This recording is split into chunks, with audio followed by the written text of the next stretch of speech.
told them that we did have a question come through from one of the gentlemen that's doing the conversions, but we'll let you open the show first. Let's go for it. Okay, he said, oops, let me open the email. So he's been making the uploads. It's fun reviewing. He suggests that Michael gather and do a complete show or article on the two filters over the front and the rear of the brain. In the ones that he has been doing, it says Michael mentions a minute or two every episode, and it's usually somewhat different information each time. I also hear people often asking him to re-explain the filters. I know there is a graphic and a short article. It's actually a poster, but it's missing very many of the pieces that he covers organically. So, Michael, if you would like to address that in more detail. Sure. Awesome. Yes. So, in the ancient Aramaic language, there are two words that there is no translation for in the English language. And those two words are Rakhma and Khooba. The place where Khooba is mentioned is a passage, and I don't remember exactly where it is. I'm not very good at chapter and verse, but it's a passage where Yeshua says, "Let my love be upon you," translated, or pardon me, misinterpreted by the Greeks, "Let my love be upon you." And the word there is Khooba, and that's a filter over the back of the brain, over perception. And it's a filter that allows only units of perceptual memory that are keyed to love to be used in forming your reality, in forming your perceptual constructs. The other two corollary filters over perception are hostility and fear. And when hostility is active, the only data that the mind has available for building its perception is data that's keyed to irritation. And when when fear is active, the only data available to the mind through that filter, each filter excludes the output of the other two, and the only data available through the fear filter is that which is threatening. You know, they said to Yeshua at one point, "Well, how do you tell where you're at?" He said, "Look at your fruit." What's your fruit? Your fruit are your intentions and your perceptions. So if you're in hostility, if you're in irritation, then you know that's the filter that's active. If you're feeling threatened, and you know a sad story about that we've all heard, we all know. You know, there was this 6'6" guy, weighed 290 pounds, and muscle bound, and had a new baby, and just cherished that baby so deeply. But one day, being alone with that child that only weighed 10 pounds, he looked at the child through the hostility filter and was extremely irritated and shook the child to death.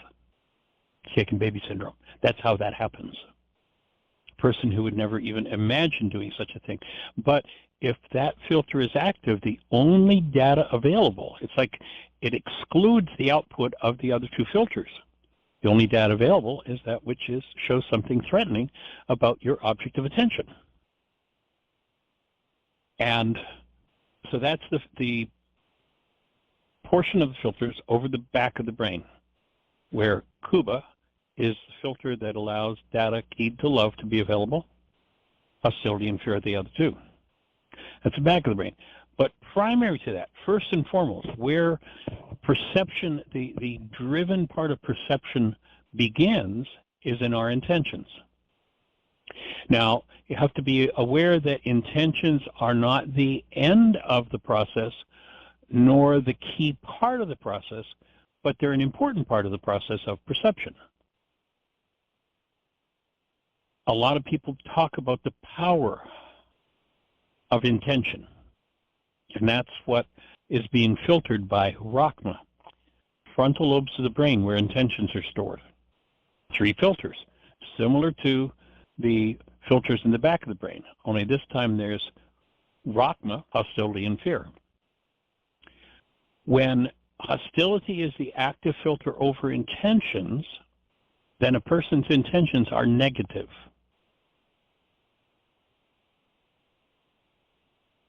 Did I say hostility there? Which one? Wait a minute. So hostility is active. A person's intentions are destructive, pardon me. Fear is active. A person's intentions are negative. Rakhma is active, and a person's intentions are loving. The raw data available is determined by which filter is active. So now we've identified a set of filters over intentions, a set of filters over perceptions. The reason it's important, and why when they said to Yeshua, they asked him, what's the first law? And basically they're saying that in order to be a real human being that, is really functioning as you're designed to function, what comes first? What's most important in the law? The word law there is not the rule of a superior as the Greek misinterpretations would tell us. The word law in Aramaic simply means the way things work. So when he's being asked, what's most important in the way it works to be a human being, to really truly be a human being? What's first? What's most important? And he says, Rakhma. You've got to have this filter, and this filter Rakhma is dual. It is a filtering mechanism that excludes negative and destructive intentions and allows only intentions keyed to love to become available as the raw material of goals. There's where the importance of intentions are. Intentions are nothing more than the raw material of goals. When people talk about the power of intention, they're really talking about the power of goals. Dan McDougald, who you've heard me talk about before, who was my second introduction in my in-depth work. He became my partner. We designed Laws of Living when we combined the work he had done from the Aramaic with the work I had done from the Aramaic and from my background in the healing arts. So we designed Laws of Living. And the whole idea of Laws of Living is an understanding and an explanation of how it works to be a human being. And one of Dan's favorites, because people, would generally mistake goals for intentions and intentions for goals. And his favorite saying to people to get them to delineate, to really clear that one up, was that an intention can no more move a muscle than a shadow can carry a stone. It's a shadow, that's all it is. But it's an important shadow because it's the beginning point for the material that will ultimately become your goals. First order of business for the way it works to be a human being is make sure your goal or your intentions, and therefore the raw material for your goals, are in harmony with love.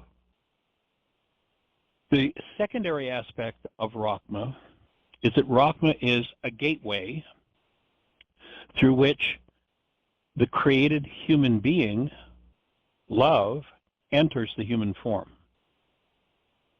Oftentimes, or we've heard people say, gee, we looked at that historical event, or we heard in the news what this person did, and we say, how could any human being ever do such a thing? Well, a human being couldn't do such a thing. Close down, i.e., if hostility or fear is active over intentions, negative and destructive intentions are active, and that's what's going to drive behavior. And there's no human life there. Or I should say, there's no human life active in that mind. That's why Yeshua is saying Rakhma is first and foremost. Then there's another point where there's a statement that's made, and this just kind of adds to the understanding, where he says, perfect love casts out fear. What is perfect love? Perfect love is a mind in which Rakhma and Khooba are both active. When Rakhma and Khooba are active, 1, love, human life is present. 2, all intentions that become available to turn into goals are keyed to love. Because those intentions, when elevated, and all you have to do to bring an intention from the state of an intention to a goal is make a commitment to it. Once you look at, you've got a whole range of things. I could be doing this today. I could go to the, to the movies. I could go and go to the park. They're intentions. I select one and say, I'm going to the park. Now that I'm going to the park. Now that I've made a commitment, I now have a goal, and that goal now drives my perceptual constructs. If that intention is from love, then probably Khooba is going to be active. And my mind will give me the best data that it has to show me how to get to the park and enjoy whatever it is I'm planning to enjoy. To line up and do whatever it is I'm planning to do. So the functioning purpose of the mind is to give me the best data that it's got to fulfill my goals. Now, if I happen to be driving to the park and I see a siren, or I hear a siren and a police car going by, and I turn on the radio and I hear that there's a big problem at the park, whatever, we don't have to get into details, then that sort of problem that maybe resonates fear in me, here I've got Rakhma and Khooba set, love is present, I'm on my way to the park, but I hear this, this tragedy that's going on at the park, and that tragedy brings fear, resonates fear in me, knocks Khooba out.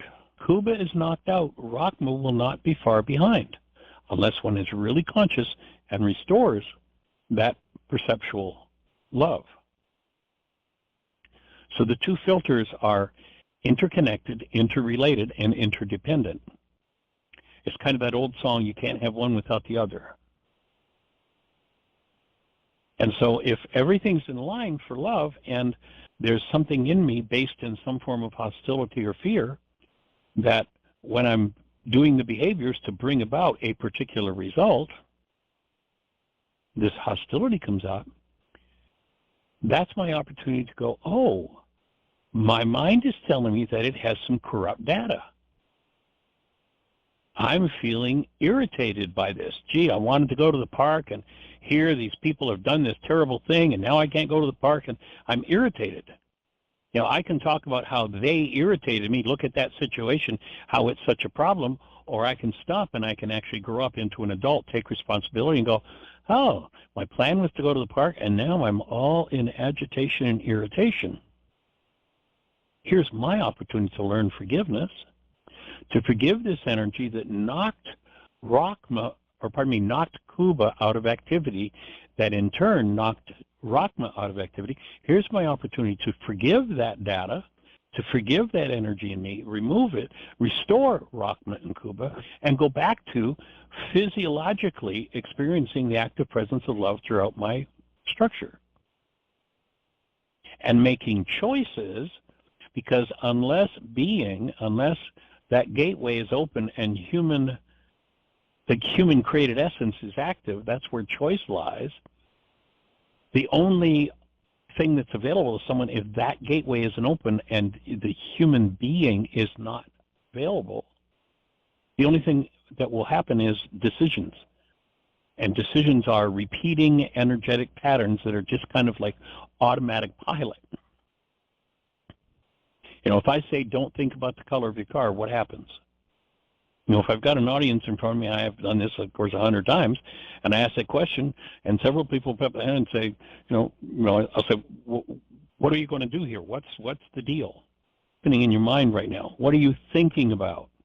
When I say, don't think about the color of your car. And so people say, well, I'm thinking about the color of my car. Well, actually, are you really thinking about the color of your car? Or is there information moving in your mind about the color of your car because my voice set up a resonance that resonated brain cells in your mind from your past?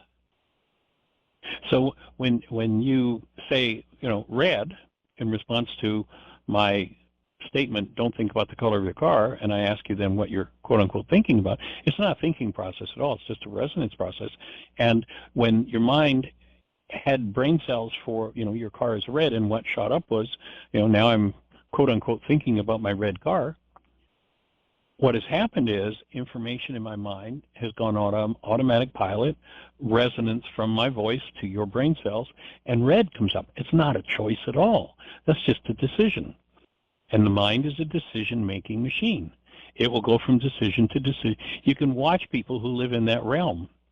You know, if you've ever had a conversation with somebody and say, oh, yeah, you know, last Tuesday I met with Bill and we were going to go out for dinner. And, oh, yeah, speaking of Bill, you remember when we got together with Bill back then 2 years ago and his friend Mary was with him? You remember Mary?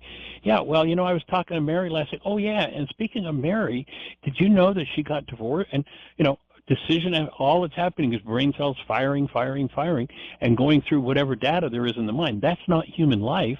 That's just a decision-making machine running our lives. The idea is to awaken to being where we originate choices, we originate intentions, select goals consciously, purposely, and create our lives consciously rather than just out of that resonance device called a mind. And the key way to keeping that thing on target is first and foremost Rakhma, and secondly Khooba. So I hope that fills that question out. And if not, then well, I'm sure we'll get to hear back from you with more refinements, unless you're with us and you can push one and say hello. That would be awesome too. So, Miss Jeannie, do we have anybody out there with a hand up in the phone queue or anything happening in the chat room? Well, Bob is with us in the chat room from Australia. Hey, Bob, welcome. And there are no hands up, so come on, someone, press 1. We have 40 minutes.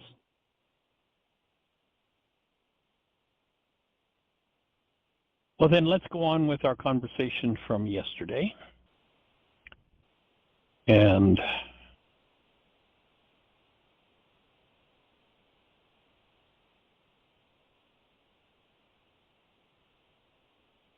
we were talking about that lived pain and turmoil is an invitation to put an end to denial and to learn to apply forgiveness. Whenever there's some sort of, you know, pain or negativity moving within, the reason it's moving within is because it's there, and it's the opportunity to remove that. And there's where we want to introduce the whole idea of forgiveness. And I think I just made the suggestion toward the end of yesterday's show that it would be a good time to pick up and watch Why Is This Happening to Me Again once more, and or download the book, Why Is This Happening to Me Again, from our website. And you can do that by just going to www.whyagain.org/book. And you can download the book free in any one of 9 different languages. So we're talking now about perception and its part in living our lives. So perception, the world we think we see with our eyes, is really an hologram generated out of past content. All perception is a projection of the mind. We see nothing with our eyes. We see with our brains. There is no life in a hologram.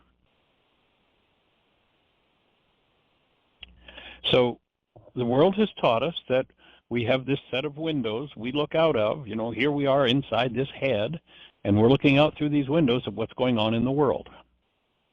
It's one of the biggest lies we've ever been told.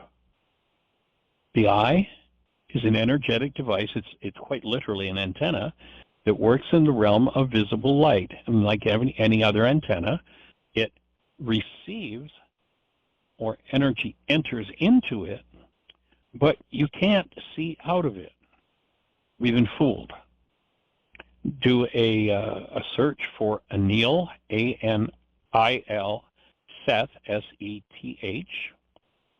He's a neuroscientist,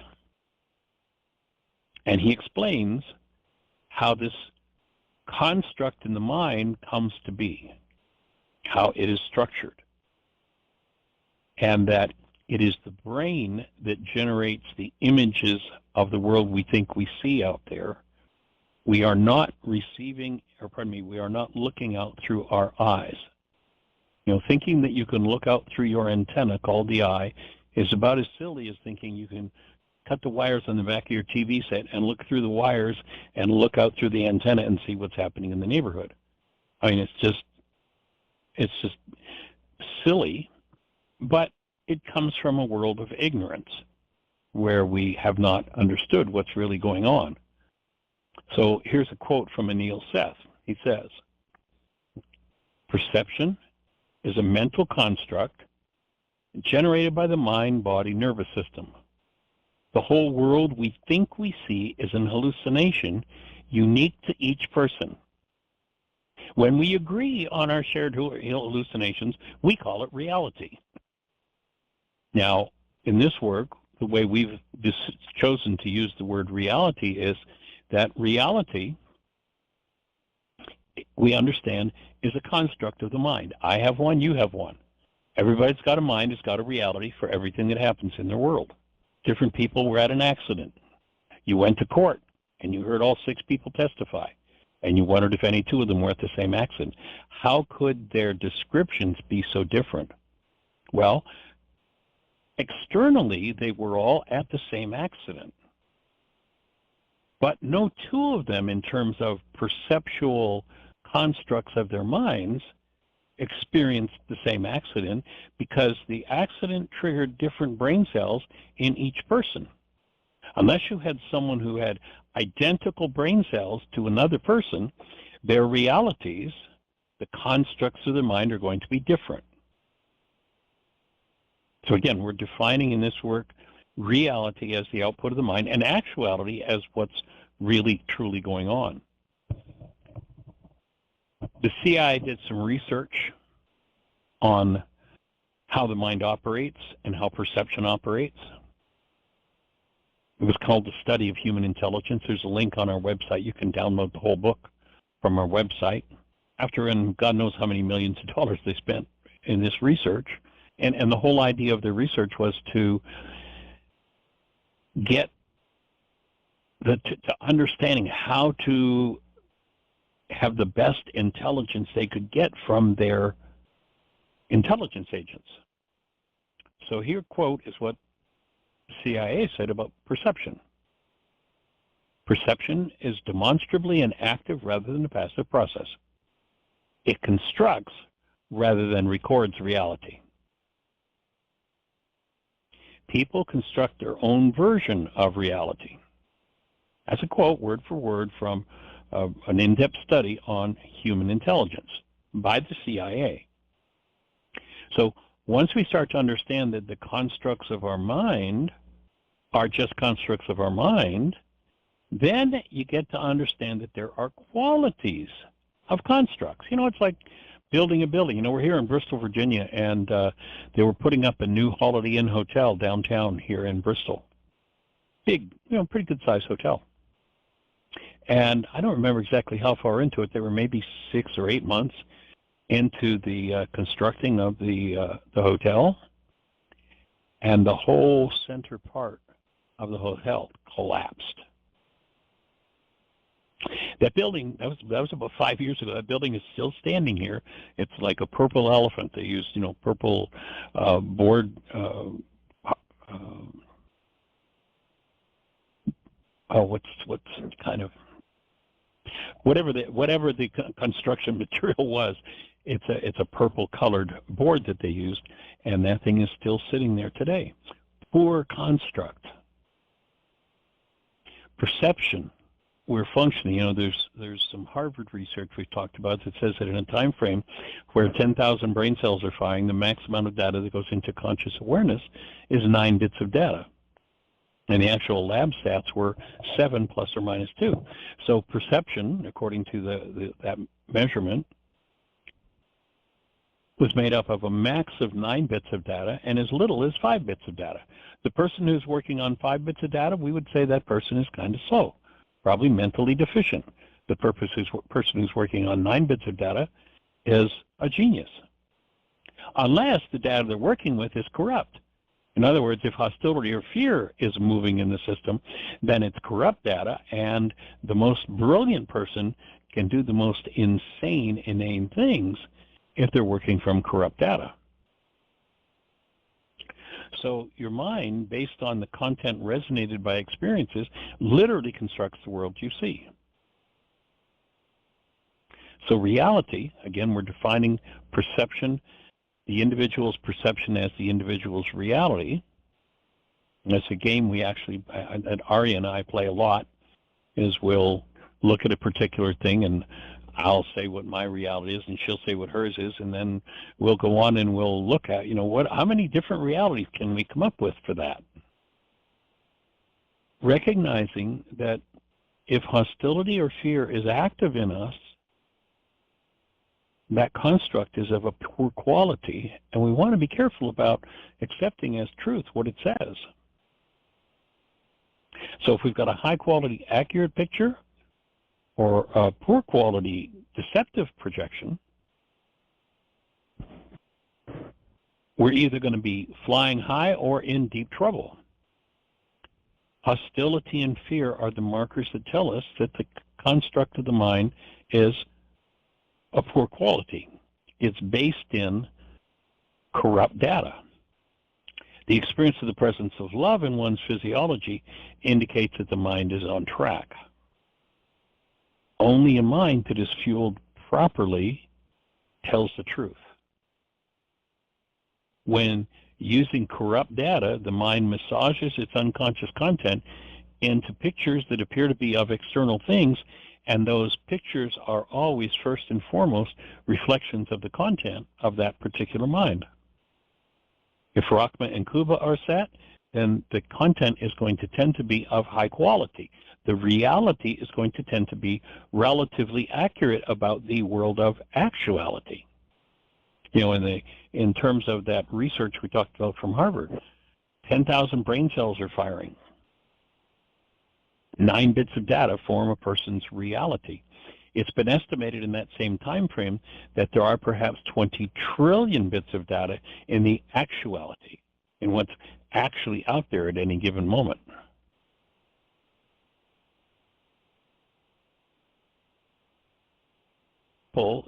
This whole culture teaches us that something outside of us is the cause of what's going on inside of us, and that's when we become the equivalent of a full-fledged card-carrying member of the universal one-world religion of blame.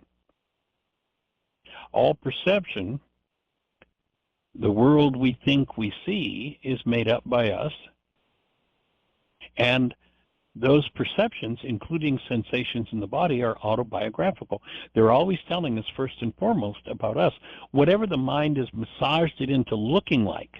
If I have a goal to make sure somebody else is to blame for my pain, then I'm going to be looking around, I'm going to pick an object of attention, and my mind is going to massage that disintegrative energy in me into a picture of that which I'm focused on and wanting to blame. And now my mind literally shows me that they're to blame for what's going on inside of me. Sooner or later, I have to wake up and realize I'm the one who's feeling it. And when I do, then I recognize that it's time for me to start to clean out what doesn't belong. Because all of those sensations, all perception, is first and foremost autobiographical. When they don't want to be responsible for the content of their own mind, will project that content. And once again, we live in a culture that tends to teach us that projection is taking something that's inside of us and putting it outside of us. That's not projection, that's externalization.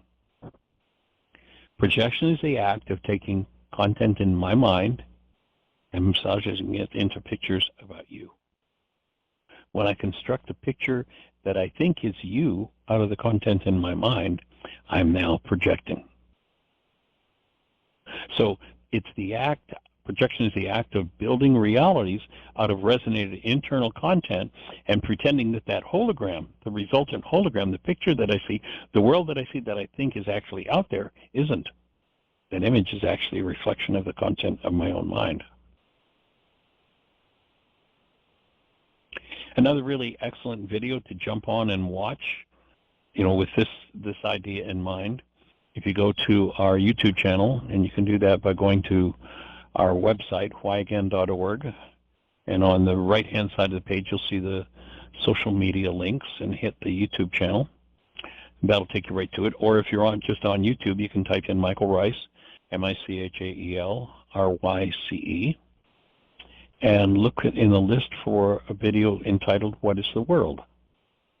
It's a short, I think 32 or 33-minute video, but it, in more detail and with the visual aid of a whiteboard that I use when I teach, this explains what we're talking about with perception and how the world is constructed, and then how to remove the pain conscious, how to access the unconscious dynamics and remove those things. And of course, if you go to your app store and you type in the words Heartland, Heartland, one word, Aramaic, Aramaic, forgiveness, then you'll find the world's only forgiveness app. And there are 2 different versions of the worksheet there that'll walk you step by step through that. It is an awesome app. Jeannie created it. Congratulations once again, sweetie, on how many hundreds and hundreds and hundreds of hours you put into that, on top of the hundreds and hundreds and hundreds of hours in developing the tools in the first place. It's pretty awesome. So take a look at that.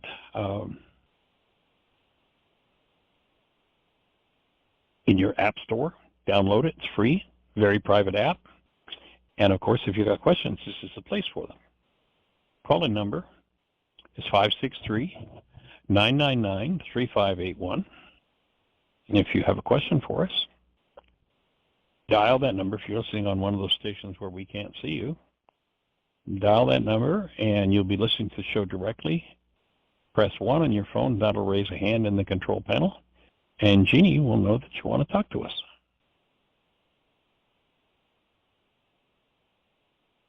So, Miss Jeannie, do we have anybody in the phone queue with a hand up or anything happening in the chat room? We do have a hand up, and just for FYI, on the website, if you go to the YouTube channel, I have fixed or set it, or whatever you want to call it, so that when you open up and you're on the home page, there is actually a video that will start playing automatically, and it's the A Course in Miracles, What is the World? How do I Forgive? And it's 39 minutes long. But it'll pop up immediately. Oh, okay. Yeah. Cool. So, and we do have a hand up, and it's area code 678. You're on the air. Who do we have? Hi, Linda Westman, with total gratitude and appreciation for all the work. Hey, I'm in Montana, and one of our ministers used to live from Alaska, and she said, Jeannie and Michael came all the way up to our church when you were giving your free programs. I mean, you guys are so amazing. You are dedicated we to had fun in Alaska. You did. That was a good, cool. a good trip. Yeah, it was excellent. But hey, we've done the same thing in China, and we've done it in Greece, and we've done it in Tibet. We've been lots of places. Trinidad and Tobago. I mean, we've done the globe. Sweden, Denmark, Italy. Wow. And you know, that was another time. We used to go anywhere on the planet we were invited, and we would pay our own expenses, and our workshops were free. But now we're kind of homebodies. Now that we've got 2 grandbabies here, we're not moving very far. But we are doing, of course, this radio show, and we are doing the monthly Mind Shifters and Still Point Breathing Club, which people can join if they want to be engaged in the work on an ongoing basis. And I'm also, and I don't know if we've talked since I started doing this, but you know, in 2019 we did our last season at Heartland, and then COVID struck, and so we haven't opened the center. And so I've started doing one-on-one personal intensives with people, where people will fly into Bristol, Virginia, get a hotel, and I'll work with them in the hotel for a period of 3 to 5 days in a personal one-on-one intensive. That's the closest right now we're getting to intensives, although we're considering doing something. There's a local facility here that we may set up and do a teacher training in at some point in the not-too-distant future. But so what's on your mind, young lady? I know you had a question for me. Yes, you're right, and I wasn't able to call in earlier. I had a meeting at the exact time you were coming on, so that I wasn't able to do it. But I have a question about, as a child, I knew that the Bible said how to love God with all your heart, all your mind, all your spirit, and how to love your neighbors as yourself. But I'm going, okay, and how am I supposed to love myself? That's the question. So I wondered if the Aramaic, if in the Kaboris Bible, or it says anything about that? It says nothing about it whatsoever, because the Greek interpretation of the Aramaic words totally and completely misinterpret this idea of love. So there's nowhere that it says love yourself or love your neighbor. Does not exist as words coming out of Yeshua's mouth. And it ties into our earlier conversation about Rakhma, when they said what's first most important in the law. The Greeks misinterpret that, and they misinterpret it as, he said, love your neighbor, love God as yourself. And that lie, sadly, leaves people, because of the way the mind works, lost in la-la land. You know, if I believe that I'm supposed to love my neighbor, and when you look at that word love and the action in the world as people perceive it today, you remember that the scriptures talk about the power of life and death is in our words, and we can destroy ourselves by the incorrect understanding of words. So what most people interpret as love is a rather venial form of approval. Oh, I'll approve of you, of course, as long as you're fulfilling all the goals that I have for you. And if I believe that I'm supposed to keep that venial form of approval active for you, and if I don't do that, and I have any form of hostility or fear in me, and I point that hostility or fear at you, now I've been set up for failure, because now I'm, quote unquote, angry with you because you violated a goal that I had for you. So we have this confused mess about love. What does have you ever held mean? Venial means puny, small. You know, how many times do we hear this person profess their love? Oh, will you marry me? I will love you forever. And then 6 months later, when he or she violates a goal they hold for them, what do? They puke all over them. That would be a venial form of what we would call love. Oh, okay. Weak. Nothing to it. So instead of saying, and we're back to the conversation about Rakhma, Yeshua didn't say love your neighbor. Didn't say love God as yourself. What Yeshua said was have Rakhma when you think of the Creator, when you think of neighbor, and by so doing you maintain self. Self. Have you ever, Linda, held a newborn baby? Yes, but I was a 14-year-old. So do you remember being 14? Okay, but do you remember being 14 and holding that newborn? No, I don't. You go back and breathe for a minute. Can you think back to it and feel it? If you tap into the essence of that newborn? It was really significant for me. What was significant about it? And I think when I was 5, my brother was born. I think that was significant. But then I had to go to school. I turned 5 a month after he was born. And that was extremely traumatizing. So the memory is a bit confusing. It's this amazing thing, but then I had to leave. Well, actually, this morning, were you on the show right at the beginning when Jeannie started today? No, unfortunately, I wasn't. Okay. So our granddaughter Aria is 6. 7 days ago, her baby brother, Lincoln, was born. Only he had some challenges breathing, so he was in neonatal intensive care for 6 days. They brought him home yesterday. Wow. And she was they sat her on the couch and put Lincoln, she's now got a nickname for, or she's got a nickname for him already, it's Linky. Linky sat on her knee, and she was just in 7th heaven, just in such delight. Wow. And this morning, I guess, it was kind of like war because Ari was supposed to go to school today. Oh, and she did not want to go. gosh. She just said exactly what you're talking about. She had the meltdown you're talking about having to leave Lincoln. Yeah, I did. And I stopped eating. I figured, oh, is it because they don't have enough money for another mouth to feed? You know, and my dad told me before he died, we had a hard time getting you to eat when you were 5. That's the first I had heard about that, but I understood. Yeah. Wow. So what did you do to help her handle that?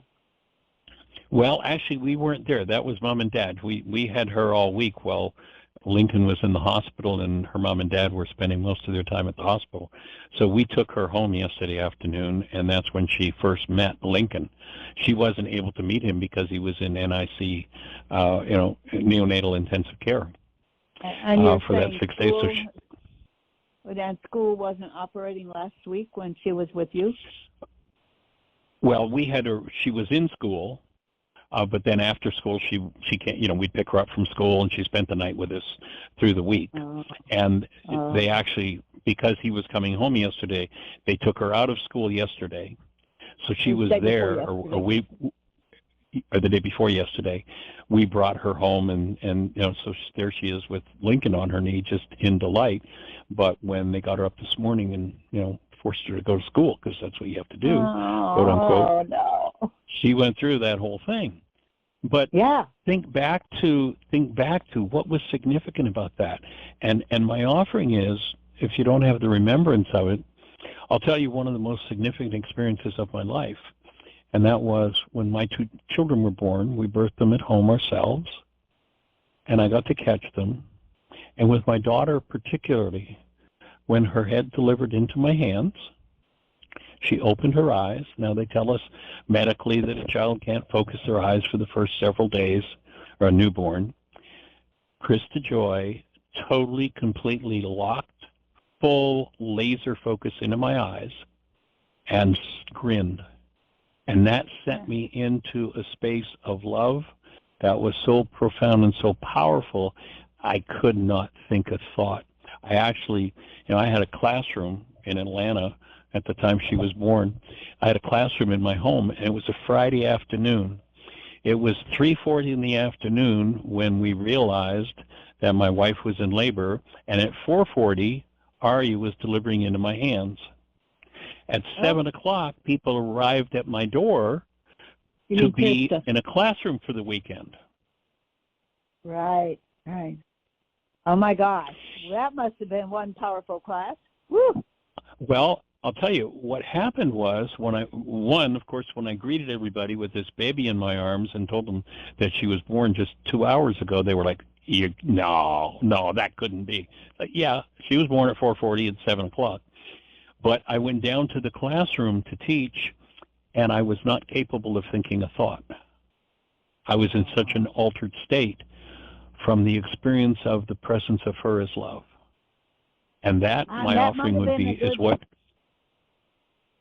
That offering. That's what Aria didn't want to leave this morning, and that's what I would suspect when you were 5, what you didn't want to leave, and when you were 14, you said it was significant. For most people, we live in a culture. The truth is, you and I, every one of us, is made of the stuff called love. Love is a noun. It's not a verb. It's not something we do. It's not something we get. It's not something we give. It's what we are. And we live in a culture whose specialty is knocking the presence of love out of us as quickly as possible, and then about the age of 14, 15, 16, sending us out into the world to find somebody to love or find somebody to love us. And now we're on a totally false search. We've been taught to forget who we are, to disconnect from who we are. When Yeshua, they asked him what's most important, he said, have Rakhma. He's saying, have the gateway for your human beingness, love, to enter your human form. That's the first law to human existence. So there's no instruction to love anybody. The instruction is, have Rakhma so that you are the presence of love. You're not in this venial approval game. Well, if you're doing everything I want you to do, then I'll approve of you. Notice, anybody you've ever talked of, or talked to that's ever divorced or broken up a relationship. Why did they break up the relationship?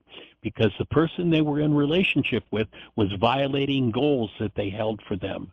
And their venial form of approval, which they called love, collapsed. That is not the presence of love.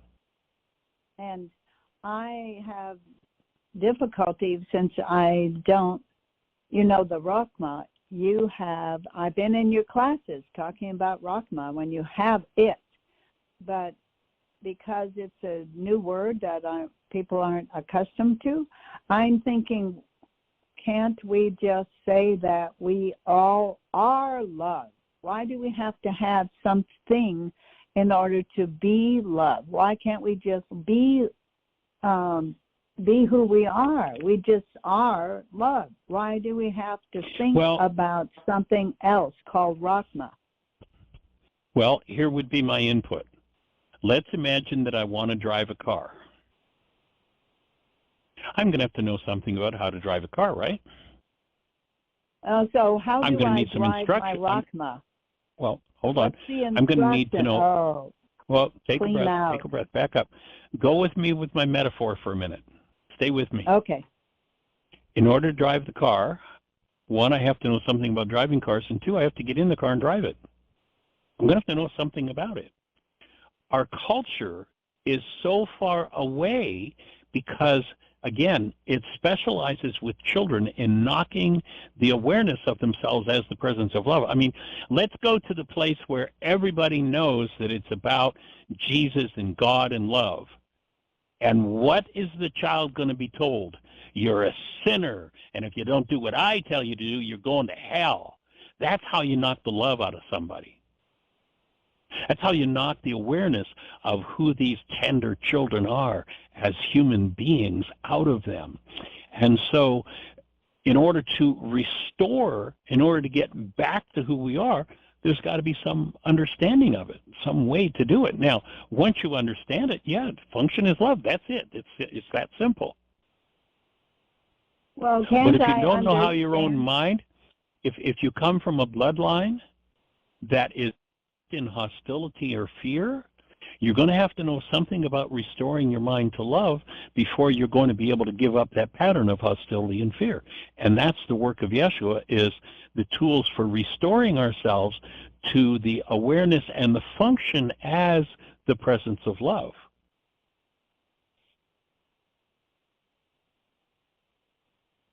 So it's the instruction on how to overcome the insanity and be restored to the truth of who we are. Yes, once you're aware of it and it's there, ABC. But if you've got somebody that's filled with rage. Is it possible that due to all that is happening now, you know, they're doing a lot of talk about all the flares from the sun and having the lights, the belt come through, is it possible that we're at a place and time where the changes are not going to require so much of this thought? Could we be like infants right now as a result of what's been hitting us, all these photon belts and all that? Is it possible that we could be almost able to be like you were, where you were knocked into no thought? It works for me. Go back to Yeshua 2,000 years ago. He said, be as a child. Yeah, that's exactly what he said. And when you be as a child, you'll be restored to the presence of love. But if you come from a genetic heritage based in all kinds of hostility and fear, it's going to take some work to escape the insanity. And, even it's like if you look the at rock uphill. I want to be rolling the rock downhill, Michael. I want help.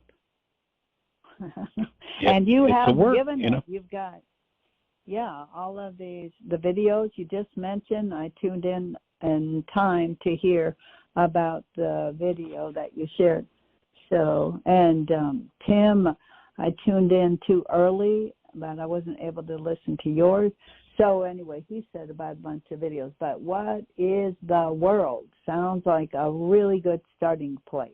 Only 32 minutes. It's an excellent starting place. Yes. Thank you. Wow. It's an excellent starting place.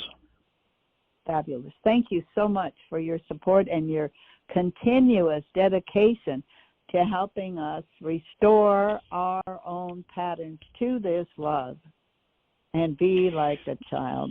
Wow. Yeah. And remember that if you go back to our YouTube channel, like we're at the point where now there are over 900 videos. Wow. Yeah. Many of them are radio shows where the whole conversation is about all of the aspects of how to do this work. And most people, you listen to Yeshua, and this is 2,000 years ago, he's talking to a group of people.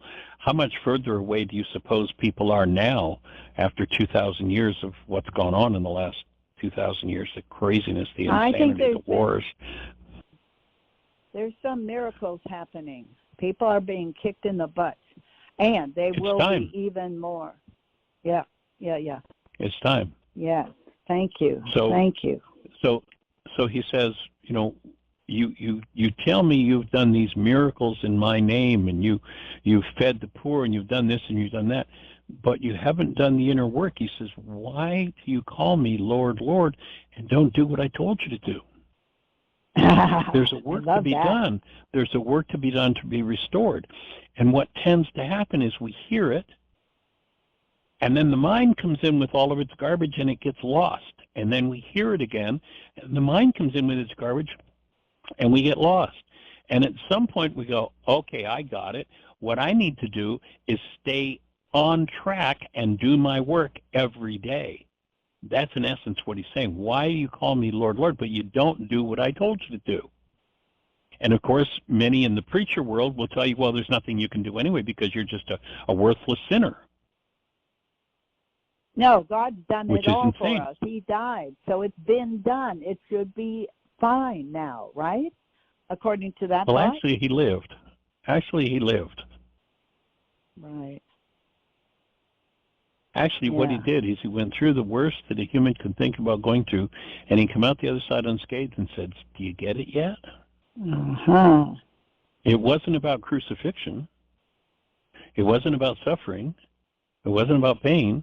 It was about each of us taking up our own cross. What is it in me that mitigates against me functioning as the presence of love? That's what I need to take up and work through. That's the work of Yeshua. Most people just want a nice belief system, want to be able to cross themselves and say, see, now everything's taken care of. Don't make me look at my generations. Don't make me look at my insanity, my rage, my fear, my guilt, my pain. Don't make me look there. Let me just keep it hidden, and let me just say a magic name and make everything fixed. And it doesn't work. That's why we're at the point where, I can remember back, this is about 15 years ago, we were in Fort Lauderdale, and someone had invited us to a mega church, a church we wouldn't normally go to, but we went with them. And it happened to be on a Sunday where they were welcoming young people into the church, becoming members. And I remember exactly, there were maybe 15 or 20 kids that they brought up to the front of the audience, and there were thousands of people in the church.